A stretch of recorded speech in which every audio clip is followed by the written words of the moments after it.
Bueno, pues muchas gracias al colegio, en primer lugar, por la invitación para poder estar aquí, a Miguel, que ha gestionado toda la previa, a Ainhoa, que me ha presentado, y es la primera vez que se equivocan en mi segundo apellido. Gracias. Pues el primero siempre da problemas, pero Rodríguez suele ser el fácil. Bueno, voy a intentar ser rápido, conciso y breve. Voy a intentar contaros qué estamos haciendo en el entorno acuático, en población neurológica, que llevamos muchos años intentando que los pacientes combinen todo lo que se está haciendo en todas las actividades, terapias propuestas, como para que cuando vienen a un medio como el nuestro lo sumen, lo multipliquen y lo devuelvan, ¿no? Es un poco la idea de por qué trabajar en el agua como complemento. Quiero arrancar haciéndoos un poco mención a que vamos a intentar hacer pinceladas de cómo el ser activo en población neurológica va a tener efectos desde la biología más básica, los cambios moleculares y celulares, que esto es algo que en neurología no lo hemos tenido y no lo tenemos en cuenta tanto como debiéramos en nuestra población de tratamiento, porque quizá nuestro foco como terapeutas casi siempre está en los sistemas y en los cambios comportamentales.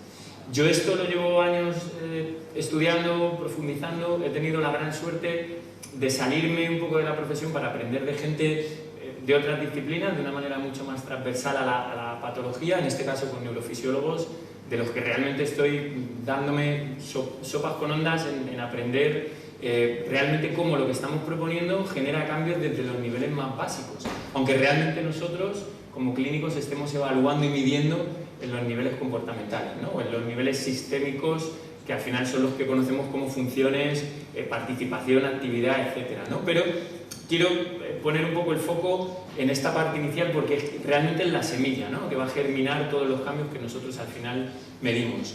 Yo he tenido la suerte, como os digo, de poderlo trabajar, investigar con ellos. Estoy en un grupo con gente de Japón a nivel de neurofisiología, con los que está siendo como el regalo de la vida el poder seguir aprendiendo y profundizando con ellos.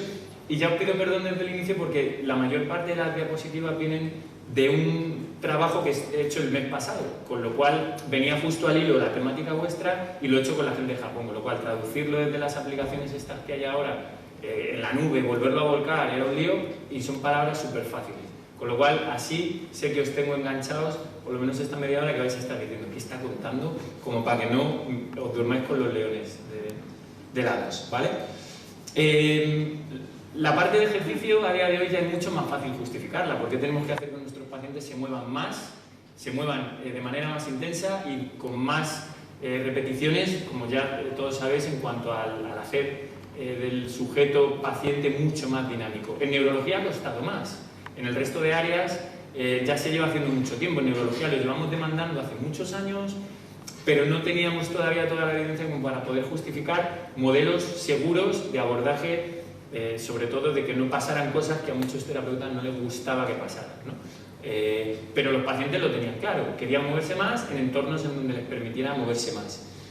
Esta diapositiva la utilizo mucho de un artículo publicado hace 4 años en una revista muy top de fisioterapia neurológica, dependiente de la APTA, de la Asociación Americana de Fisioterapia, y aquí un poco de alguna forma se resumen estos 4 niveles de progresión en los cambios, desde la activación del paciente y los cambios a nivel hemodinámico, que esto en neurología se nos ha pasado por alto casi siempre darle el peso que debemos de darle, la hemodinámica del paciente a nivel flujo circulatorio, velocidad circulatoria, a nivel cerebral. Eso genera muchos cambios a nivel de trofismo, a nivel de llegada de sustancias, a nivel de evacuación de sustancias, y a partir de ahí empieza una cadena de la famosa génesis, perdonad, que yo muchas horas esta semana de clase y no creía que llegaba yo sano al viernes.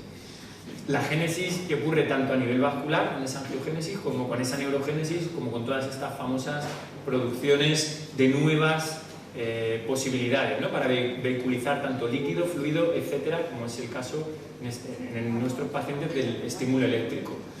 Al final, si veis al final del cuadro, lo que realmente medimos nosotros como terapeutas son los cambios comportamentales, esa vertiente cognitiva o esa vertiente motora, pero todo esto está supeditado a ese concepto de neuroplasticidad que suena tan romántico, pero que al final La ciencia lo describe como cambios desde la biología más básica, la parte molecular, la parte de sistemas, y al final se vehiculiza en cambios comportamentales, ¿no? Vamos a ver un poco esto cómo lo vehiculizamos. El acrónimo FIT, que todos conocéis, nosotros en el agua lo llevamos intentando pulir en las fases o en las facetas que no teníamos todavía manera de evidenciar por lo complicado, ¿no?, en muchos de los casos de medir, y hemos tardado un poquito más, sobre todo en población neurológica y en otros grupos de población que sí que está mucho más pulido, en musculoesquelética, en deporte, toda la gente de cáncer que trabaja en el agua ya lo tiene también muy medido, pero en la parte que yo hago de neuro hemos tardado un poco más. Vamos a hablar de frecuencia, vamos a hablar de intensidad, vamos a hablar del tiempo, del tipo de ejercicio, pero lo que hoy os quiero resaltar un poco más es el concepto de intensidad. Y esto lo vamos a ver como en el agua es muy factible con los cambios de velocidad. Y esto es un poco en donde quiero hoy daros el valor añadido, ¿no? Todo esto conlleva muchas adaptaciones, sobre todo a nivel neuromuscular, que podemos dividir entre neuromuscular de carga o neuromuscular de velocidad. Hoy nos vamos a centrar un poco en la parte de velocidad, de cómo los pacientes con patología neurológica que se enfrentan a retos de tareas en donde se les empuja a cambios en su manera de ejecutar, el beneficio es el que vamos a intentar mostrar, ¿no?, en toda esta diapositiva anterior, en los diferentes niveles. Todo esto viene de las teorías actuales en neurociencia de que más es mejor, como se ha venido diciendo durante muchos años, pero no es suficiente. Que los pacientes hagan, repitan. Se ha visto que es una de las teorías de aprendizaje más factibles en patología neurológica, pero lo último que nos está mostrando la neurociencia es que no es suficiente. No vale solo con el número de horas que un paciente se ejercite, no vale con llegar a conseguir un número X evidentemente alto de repeticiones, ¿vale? Lo que se está viendo es que necesitamos algo más para que realmente el cambio sea transferible a vida diaria. Y os hablo ya del entorno, el que sea en el que trabajéis, no solo en la piscina, que es al que yo me dedico, sino en cualquier ámbito, ¿no?, ya sea robótica, ya sea en terapias intensivas, ya sea en entrenamiento funcional, lo que sea, ¿no? La otra parte que quiero hoy contaros es que durante muchos años también se ha estado discutiendo en el concepto de especificidad de la propuesta. En base a este concepto, la gente que trabaja en neuro casi siempre piensa en qué tipo de ejercicio, qué tipo de concepto, qué tipo de requisito le falta a mi paciente, lo que hemos denominado siempre necesidades versus capacidades, y en este caso el concepto de ir desde la estructura a la función siempre se ha visto ese camino bidireccional como para poder ir desde la estructura a la función, pero se ha visto que no vale solo entrenar requisitos, no vale solo con entrenar el tipo de ejercicio, hay que tener un espectro mucho más amplio de mira como para que no nos quedemos solo en la repetición de muchas sesiones de tipos de ejercicio en concreto en donde consiguen 400 repeticiones, ¿no?, en una franja a lo mejor de un par de horas trabajando con vosotros. Y aquí os pongo ejercicios, por ejemplo, los que hacemos nosotros en el agua, como el sit to stand, el stand up and go, la secuenciación de pasos, el squat, los saltos pliométricos, resistidos, en donde ya metemos toda la implementación de cargas añadido a la resistencia o arrastre que ofrece el medio. Tampoco es suficiente. Lo que muestra la literatura actual, y os lo digo que es de este mes pasado, una guía de práctica clínica sobre locomoción en pacientes de ictus, editada por la Asociación Americana de Cardiología, en donde dice que más era mejor, pero no suficiente. La especificidad de los ejercicios era muy importante, pero no es suficiente, y el foco lo ponen en otras variables. ¿Cuáles? Y ahora vuelvo a esta, perdonadme un segundito. La intensidad, ¿vale? Ahora volveremos a esta. La intensidad. Al hilo un poco del concepto de especificidad, una revisión de hace también un par de años en la revista Gait and Posture, que igualmente es muy buena a nivel biomecánico, en la élite un poco de la gente que publica, el grupo australiano de Sophie Haywood publicó toda la enumeración de tareas que se pueden trabajar en el agua comparándola con fuera, a nivel cinético, cinemático, electromiográfico, o sea, están todas las variables medidas. Fijaros, caminar, correr estacionariamente en el sitio, sentarse, levantarse, pliometría, un poco lo que os he contado, ¿no? Por si tenéis curiosidad de ver un poco la comparativa. A mí me gusta mucho pensar en el valor extra de cuando metemos a un paciente a un programa, a lo mejor de 8 semanas al agua, qué tipo de propuesta le vamos a hacer para que complemente lo que ya se está haciendo fuera en el momento que viene al medio nuestro, y solemos un poco pensar qué tipo de ejercicio por esa especificidad va a demandar o va a completar esa carencia, ¿no?, que tiene. Variaciones tanto en miembro superior como en miembro inferior, a nivel de ciclo, carrera. Bueno, ahora profundizaremos un poco más y luego incluso en el caso que os traigo, que me propuso Miguel contar un caso, ahí profundizamos un poco más. El año pasado con el grupo de Antonio Cuesta, que comentábamos con él, tengo la gran suerte y el enorme placer de poder trabajar con ellos ahí en Málaga, y hemos sacado varias cosas, pero esta especialmente me apetecía traerla hoy porque habla de las activaciones y distribuciones en tareas muy concretas. Estamos hablando del aspecto de especificidad.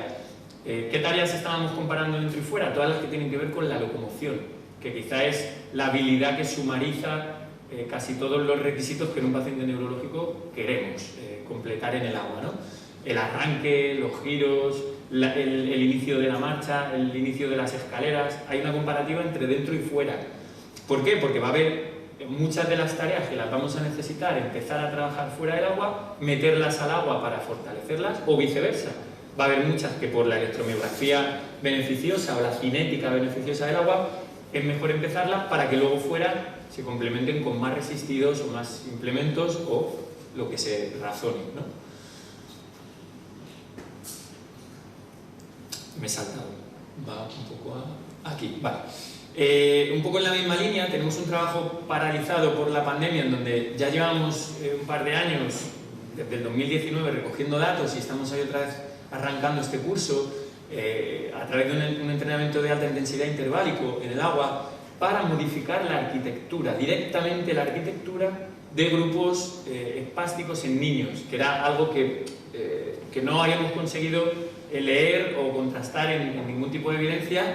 Y realmente el nivel empírico que teníamos ya con los pacientes a nivel de experiencia de muchos años era que cuanto más les haces currar en el agua en ejercicios muy concretos, motivantes y que para ellos suponen un reto, ipso facto en cuanto salían del vaso y se les empezaba a cambiar en el vestuario, el comentario de los padres es: ¡wow, qué sensación tan buena de cómo están ahora mismo las piernas, los brazos, el tronco! En cuanto a ellos no te dicen el concepto de arquitectura, pero tú lo estás traduciendo como cambios a nivel del alineamiento de todas esas fibras alteradas, ¿no?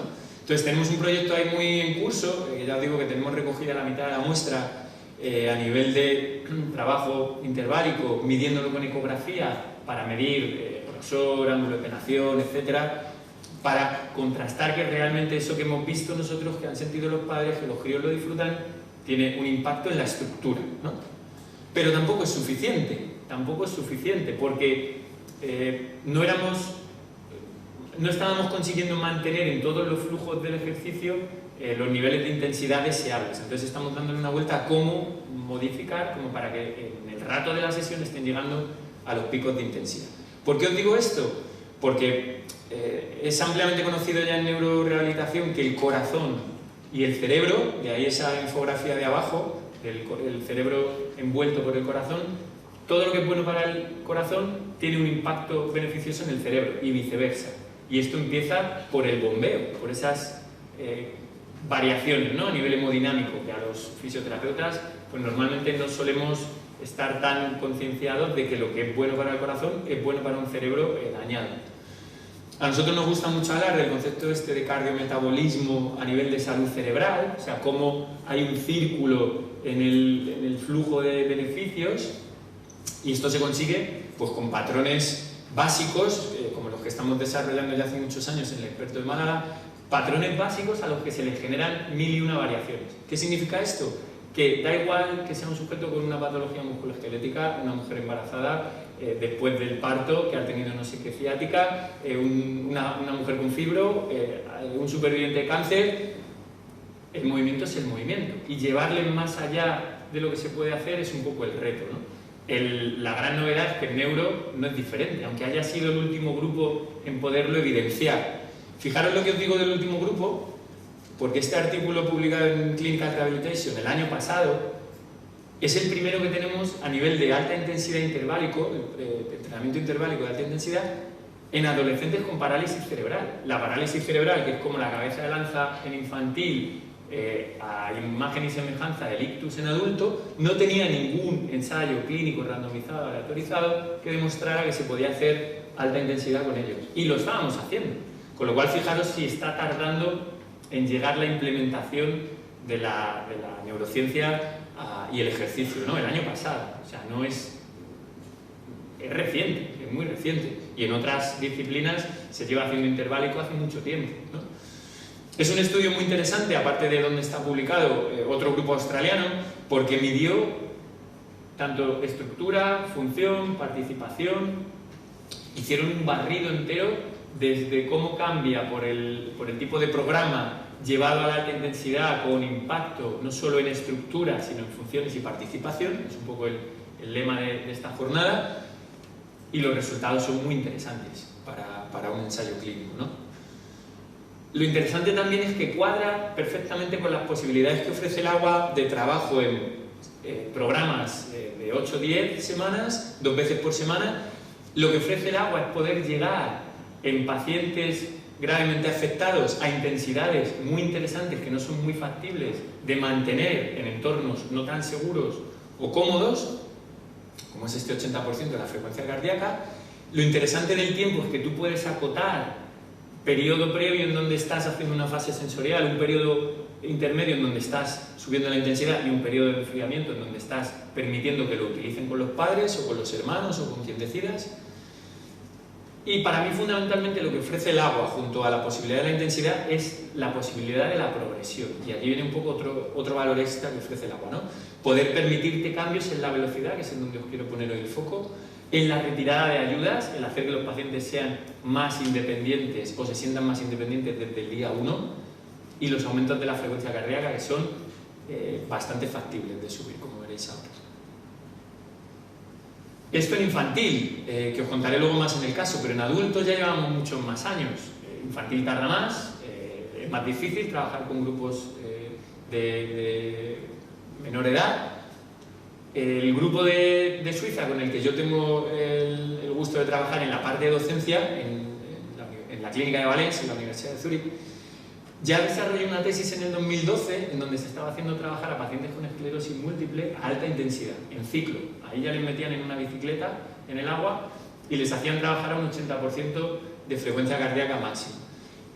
¿Qué midieron ellos? Ellos se concentraron en la parte más biológica y molecular, que de ahí es desde donde arrancó un poco quizá el poder justificar que lo que estamos haciendo en el agua no tiene solo un impacto a nivel de uso, tiene un impacto bastante llamativo en cuanto a las concentraciones de sustancias. Yo ya en el 2012 ya oía hablar de aumentos de concentración del factor neurotrófico derivado cerebral, fruto del ejercicio.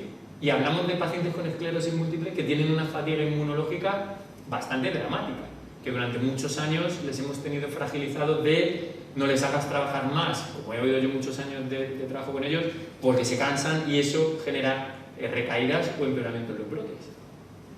¿Qué sabemos en el año 2021? Que el esfuerzo controlado, mantenido, monitorizado no genera recaídas en los brotes, mucho más allá lo que genera es neuroprotección, y esta sí que os la he resaltado ahí en negrita. Este concepto significa que un paciente de esclerosis activo, y por activo me refiero a un poco más de lo que ellos querrían o piensan que pueden hacer, ofrece unos beneficios a largo plazo de no recaídas. Fijaros lo que os digo, el paradigma que teníamos antiguamente era no le forcéis. Yo he tenido que discutir mucho con familiares de no me lo canses, que llega luego a la cena y está molido, porque dice el neurólogo que la fatiga inmunológica hay que tenerla vigilada. Y la percepción de los pacientes es: cuando estoy activo me siento bien y llego mejor al final del día. Eso, recogido en estudios cualitativos, tenemos frases de ellos por docenas, en donde lo que piden es estar activos. Lo que tenemos que hacer los terapeutas es promover esa actividad, ¿no? Interleuquinas, citoquinas, no solo el BDNF, ¿no? Ahora ya que está tan de moda el concepto de la tormenta citoquímica, pues también. En este caso, el grupo de Bansi, como es Suiza, pues tenía muchos recursos, no solo medían BDNF, tenían el equipo de medición de consumo de oxígeno directamente en el vaso, que yo eso no lo he visto desde el 2012 nada más que en otra piscina de fuera. No es tan sencillo, hablamos de equipos que cuestan de media 15.000 euros, un medidor de consumo de oxígeno fiable como para que de mediciones buenas, ¿no? ¿Por qué retar, por lo tanto, el esfuerzo cardiovascular en la piscina? Pues fundamentalmente porque es un entorno seguro, porque a nivel de biomecánica es diferente y como es diferente la vamos a usar. La cinética es diferente, pero sobre todo la cinemática es la que ofrece las mejores opciones, ¿no? Estimula fases de aprendizaje y amplifica la transferencia. Fundamentalmente lo que quiero que veáis hoy es que es un entorno factible para alcanzar frecuencias cardíacas máximas que fuera en pacientes gravemente afectados no pueden mantener durante un tiempo. Para que sea un tratamiento efectivo tenemos que intentar mantener esos picos de frecuencia entre la parte interválica de esfuerzo y de reposo. A mí la gran diferencia entre dentro y fuera es que muchos de los que están muy malitos fuera tienen picos de mucho esfuerzo, de mucho consumo o gasto energético, pero no lo mantienen. Y un tratamiento lo que está intentando promover es que a largo plazo aguantes 10 minutos, no que te defondes en el primer minuto. Un minuto de intensidad, un minuto de descanso. Un minuto de intensidad, un minuto de descanso. Que en el primer minuto no hayas perdido toda tu capacidad, ¿no? Y aquí viene un poco el matiz de hoy.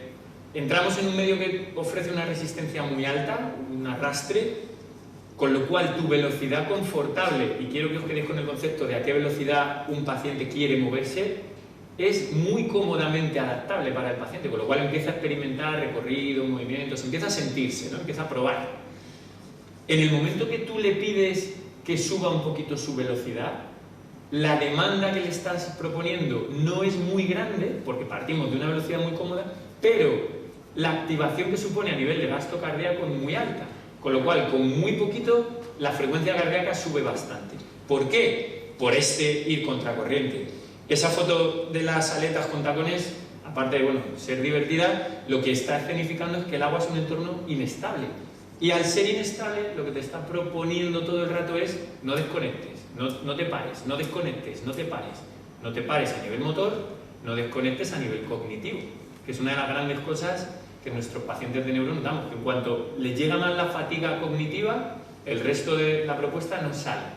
Entonces, tener a pacientes conectados a nivel de alerta o de funciones ejecutivas durante toda la propuesta significa que están rindiendo, que están dando, ¿no? Lo que pueden dar. Esos tacones en las aletas son inestables, no se sienten cómodos en ningún momento porque el agua les está todo el rato empujando, tirando, girando, entonces ellos tienen que sumar. Pero fundamentalmente, fijaros, la literatura dice, no se ve el año, pero es del año hace 2 años, la literatura dice que en el momento que el agua te llega a la altura del esternón, el trabajo ventilatorio aumenta un 60%.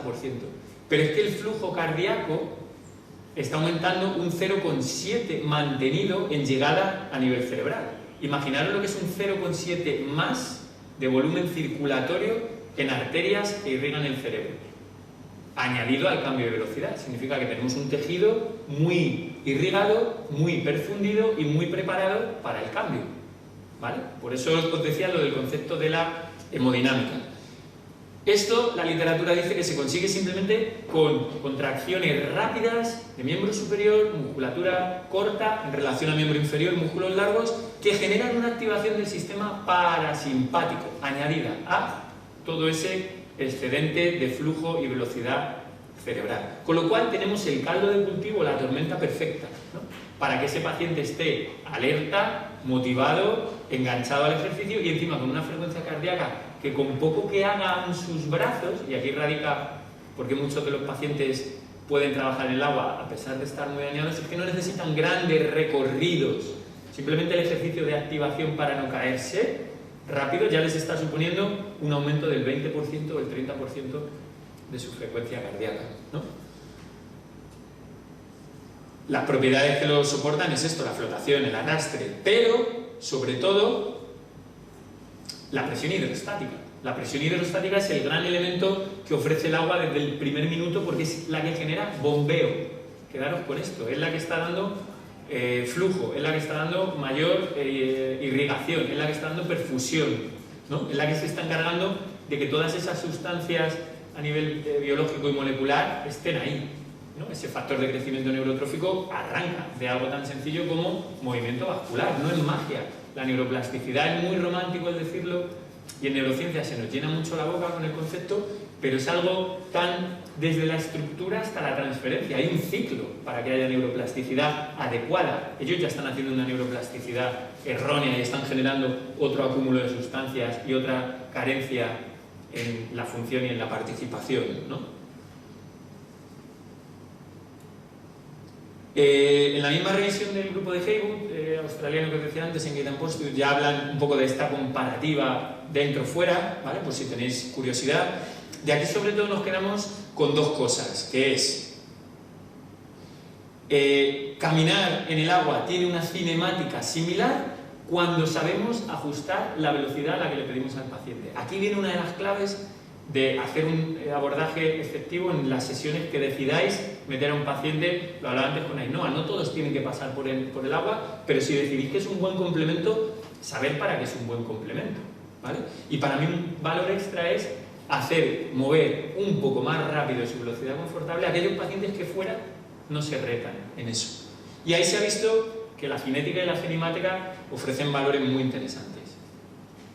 Si hablamos ya de pliometría, por ejemplo, las fases iniciales de arranque en movimientos de empuje o de proyección o de propulsión se ven mucho más favorecidas haciéndolas dentro que fuera.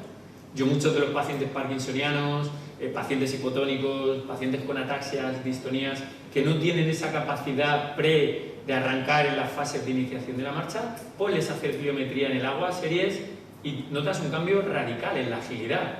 Que esto es algo que tampoco le entraba a mucha gente en la cabeza, porque un paciente de neuro necesita entrenar agilidad. La agilidad es para los deportistas, la agilidad es para la gente que hace movimientos rápidos, y un paciente de neuro que se va a caer cuando va a intentar pulsar un semáforo, el botón, no necesita agilidad en la adaptación y en la corrección. Claro que necesita agilidad, ¿no? Les gusta lo de la agilidad. La velocidad, esto es una foto de mi colega Sophie, gentileza de Sophie Haywood, de que caminar en el agua es más lento y a partir de ahí es más fácil aumentar frecuencia cardíaca, que es la implicación fisiológica que le hemos añadido a estas diapositivas.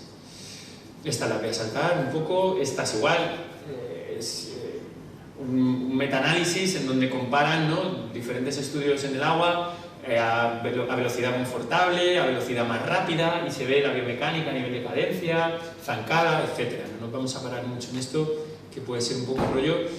Interesante el trabajo que estamos haciendo con el grupo de Cuesta de poder diferenciar electromiografía de miembro inferior y tronco respecto a electromiografía de miembro superior y tronco. Cómo es la diferencia de la parte que está sumergida y la que no respecto a afuera. ¿Cuándo me va a interesar meter a un paciente para entrenar a nivel de fuerza en un paciente neurológico que fuera no lo puede hacer por debilidad? Entra al agua y empieza a activar con menos unidades motoras mismo gesto, ¿no? Pues puede ser una propuesta. Ya para ir acabando, resumiros un poco este ciclo que os estoy contando, que una vez que entra un paciente al agua, a nivel hemodinámico, empiezan a generarse efectos muy interesantes, sobre todo los incrementos de volumen. Esto genera cambios en las estructuras vasculares periféricas, que lo que promueven es el cambio en el parasimpático. Aquí radica una de las cosas que estamos viendo ahora en aprendizaje, que es con lo que quiero acabar esta primera parte. Se eleva el tono vagal.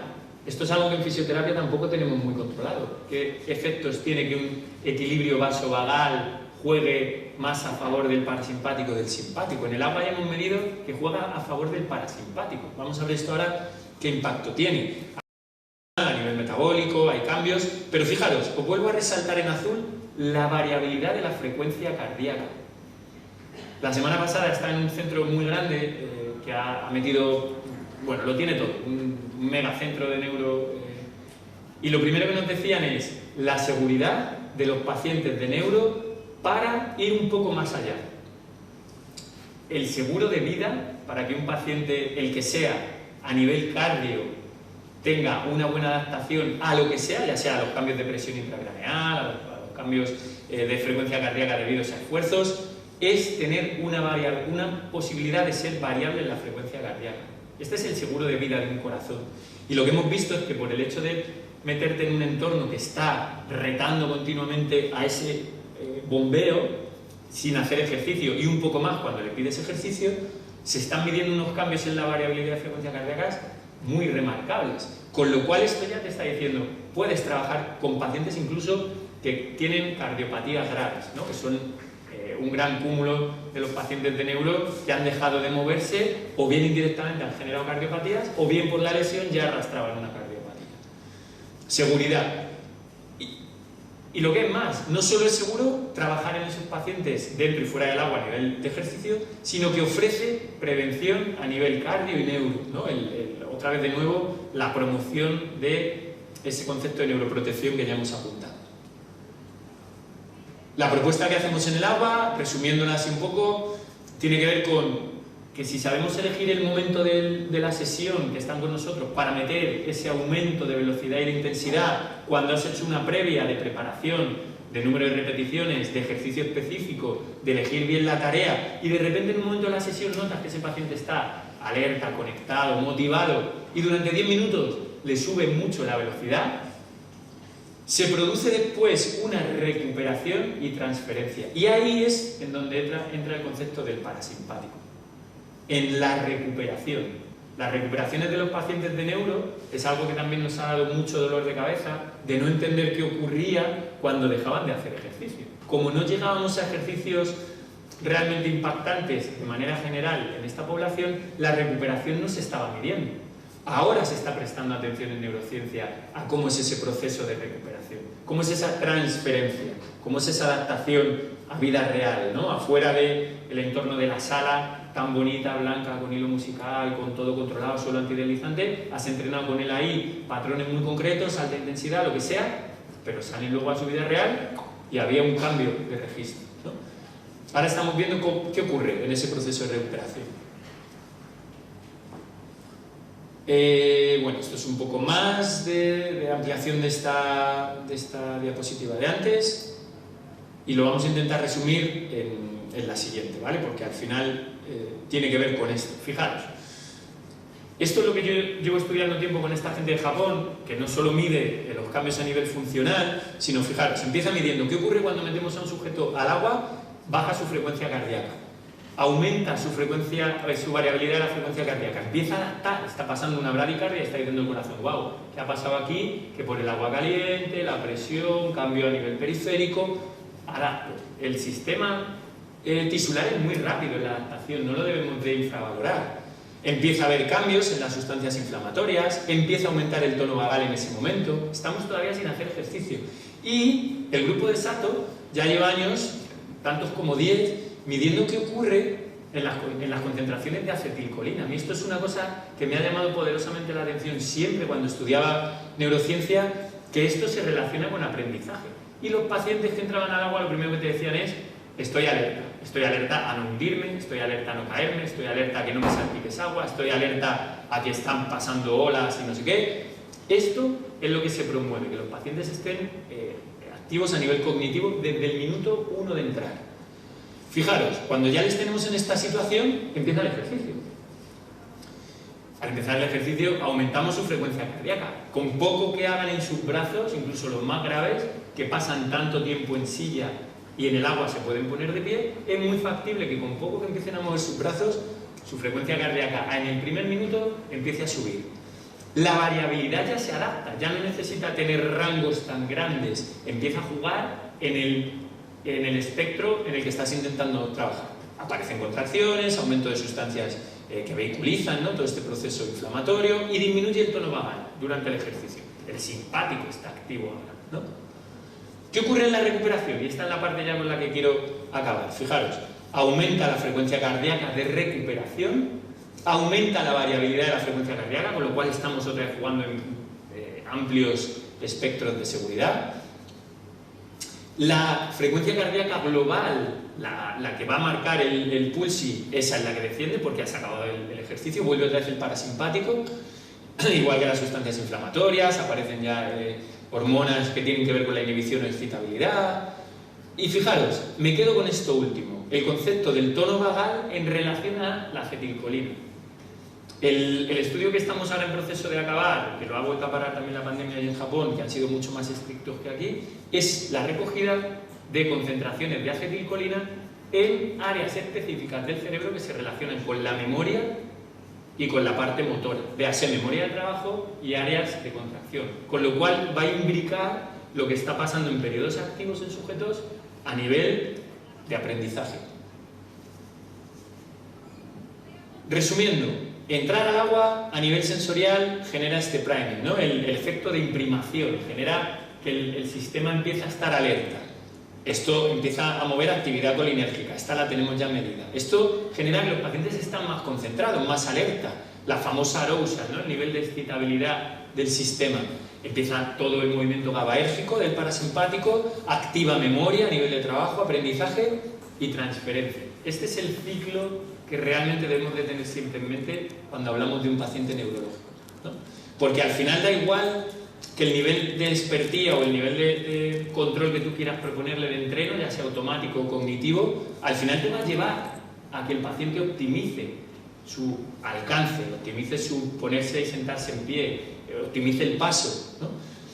La gráfica que veis abajo es la curva de Ebbinghaus, muy famosa en psicología del aprendizaje, que habla que cuanto más se entrena algo, más adquisición les estamos mostrando a los pacientes que vienen con nosotros, llegan a un tope. Si ese tope no lo mantienen en casa, no lo mantienen como un hábito, no lo mantienen como una propuesta vital, evidentemente cae. Y llega a un punto de consolidación muy bajito. No hay retención en el aprendizaje. ¿Qué nos toca a nosotros como terapeutas? Retrasar ese forgetting, ¿no? El olvido ese hay que irle retrasando, para que la curva cada vez empiece a ser más alta, que el nivel de retención de lo que aprenden entre sesiones, entre programas, de microciclo, macrociclo, depende de cuántas sesiones programéis, consolide, que no se olvide, ¿no? Entonces, para eso al final lo que se ha visto es que los pacientes tienen que hacer más, que es mejor evidentemente, pero no vale solo con eso, eligiendo buenos ejercicios, sino que hay que sumar intensidad. Para rematar, os dejo esta diapositiva para que organicéis ahí un poco lo que les pasa a los pacientes en su daño neurológico, pero que realmente es un caos muy hermoso de reeducar, ¿no? Con ellos, el proponerles ese tipo de reto para que al final cada cual encuentre su solución. Y os dejo una última, que esta sí que es un poco duda mía. Me gusta mucho esta infografía que circula por ahí por redes, en donde se diferencia desde la neuropsicología qué es el conocimiento, qué es la experiencia, qué es la creatividad y qué es la sabiduría. Yo a esto le doy muchas vueltas con grupos de neuropsicólogos, en donde para mí lo que ocurre en el agua es, al estar en el agua genera una imprimación, ¿no? Genera una experiencia en segundo aspecto ya cuando empezamos a usarlo. Cada vez que van viniendo más, prueban más, experimentan más, vivencian más, empiezan a optimizar sus patrones, su manera de moverse, y ahí ya empieza un poco la retención, y al final lo que ocurre fuera en el vestuario, por poneros un entorno que la neuroplasticidad nos ha mostrado, que hay 30 minutos después del ejercicio en el agua, en donde todo el sistema a nivel neural está activo, significa transferencia, ¿no? Pero lo pongo todo entre interrogantes, un poco por generar o sembrar esa duda. Bueno, pues hasta aquí un poco la parte que quería compartir con vosotros.